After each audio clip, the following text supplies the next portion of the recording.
Lightning never strikes twice. Yet for those who clutch a winning Powerball ticket, it feels as though lightning has struck their very soul.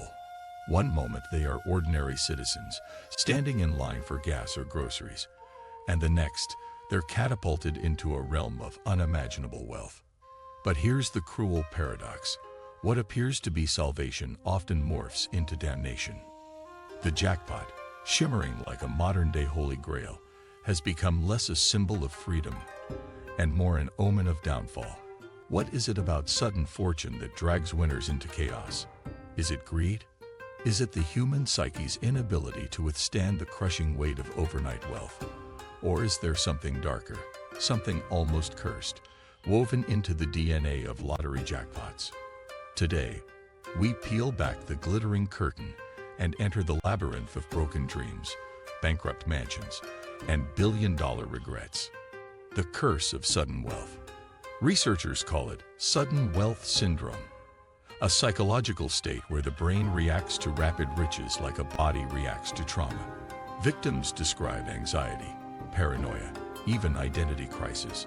Psychologists have compared it to survivors of war, people overwhelmed by a reality their minds cannot process.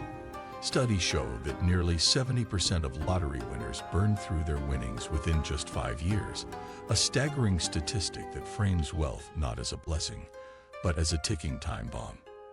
And in these stories, the tragedy often isn't just financial, it's spiritual.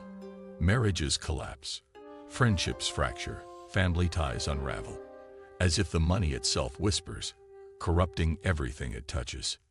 Jack Whittaker, the billion-dollar curse. Jack Whittaker's tale is legend. A West Virginia contractor who once lived modestly. He won $315 million in the Powerball jackpot in 2002, one of the largest at the time.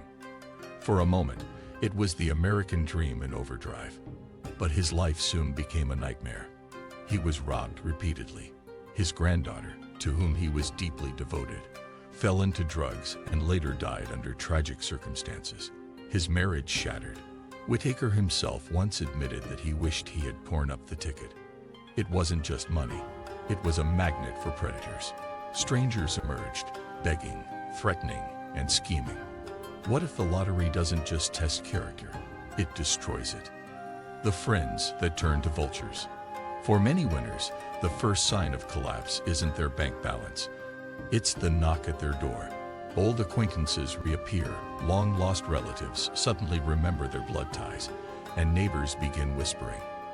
Financial advisors have documented that many winners spend more on helping friends and family than on themselves. Yet generosity quickly morphs into resentment, lawsuits, and betrayal. Consider Sandra Hayes, a Missouri winner who split a $224 million jackpot with coworkers. She later revealed that she had to sever ties with many people who once called themselves her friends because their demands became insatiable. The money wasn't a gift, it was poison that corroded human connections. The death trail. There's an eerie pattern that seems ripped from a cursed treasure tale. Lottery winners meeting grisly fates. Abraham Shakespeare, who won $30 million in Florida, was murdered by a woman who befriended him just to siphon off his fortune. His body was found buried under a concrete slab in 2010. These are not isolated tragedies. Investigators have cataloged dozens of winners whose lives ended violently. Murders, suicides, overdoses. Is it coincidence? Or does extreme wealth act like blood in the water, drawing sharks closer with every passing day? The temptation of excess. Luxury cars, sprawling mansions, private jets, winners dive headfirst into the very fantasies they once believed were unattainable. But extravagance breeds ruin. Take William Bud Post II, who won $16.2 million in 1988. Within months, he was bankrupt. His own brother hired a hitman to try to kill him, hoping to inherit his winnings. Post himself admitted, "Everybody dreams of winning money, but nobody realizes the nightmares that come out of the woodwork." Like cursed pirates hoarding treasure, these winners often drown in their own greed. And the pattern repeats: lavish spending, betrayal, and collapse. almost as if destiny itself demands a cruel balance. The science of the curse. Neuroscientists studying sudden lottery winners have discovered that rapid wealth triggers the brain's dopamine systems in unnatural ways, mimicking the effects of narcotics. The euphoria is intense, but short-lived. The crash that follows drives many into reckless spending, addiction, and depression. In essence, the jackpot hijacks the brain's reward circuitry, turning winners into addicts not of drugs, but of wealth itself.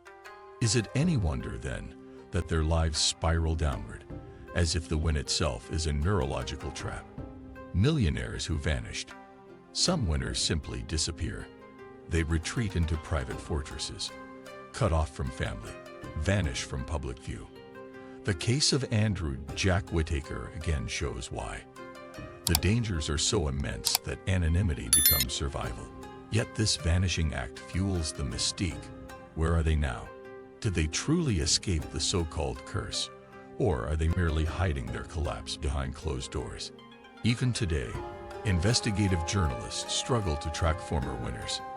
Many live under assumed names, their fortunes hidden in offshore accounts. The absence itself becomes a kind of haunting, an invisible graveyard of forgotten millionaires. But what secrets lie buried in their silence? Are they living in luxury, or running from ghosts of their own making? And if they've truly disappeared, what does that say about the price of winning? The psychology of ruin. A Harvard Business Review study once revealed that humans are hardwired to adapt quickly to gains. A new car, a new house, even a sudden $100 million windfall, all eventually normalize. What once felt divine soon feels ordinary, and the void of dissatisfaction returns, hungrier than before. Psychologists call this the hedonic treadmill, a cycle that keeps people chasing happiness, never reaching it. For lottery winners, the treadmill moves faster, pulling them into darker and darker extremes as they attempt to fill a void money cannot heal. But what happens when the chase itself becomes the ruin? Does wealth amplify our deepest flaws, or simply reveal them? And if even fortune can't save us from despair, what can? When the treasure becomes a curse, why does the lottery feel so much like a cursed treasure? Perhaps it is because wealth that is earned carries lessons, scars, and humility. Wealth that is bestowed overnight arrives like a flood. No foundation, no roots, no protection. Just a tidal wave that washes everything away.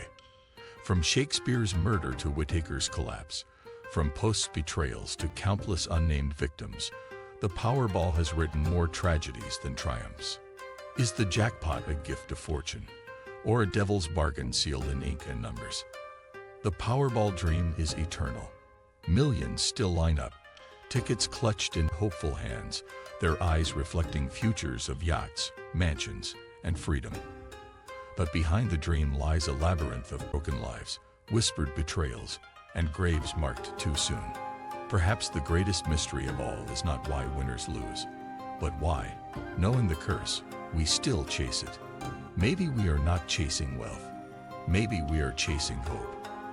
And maybe hope itself is the most dangerous jackpot of all. So next time you see those glowing numbers crawl across your screen, remember the shadow behind the light.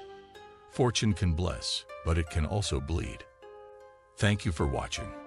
If you found this journey into the dark world of Powerball fortunes as chilling as it was eye-opening, don't forget to like, subscribe, and share your thoughts in the comments.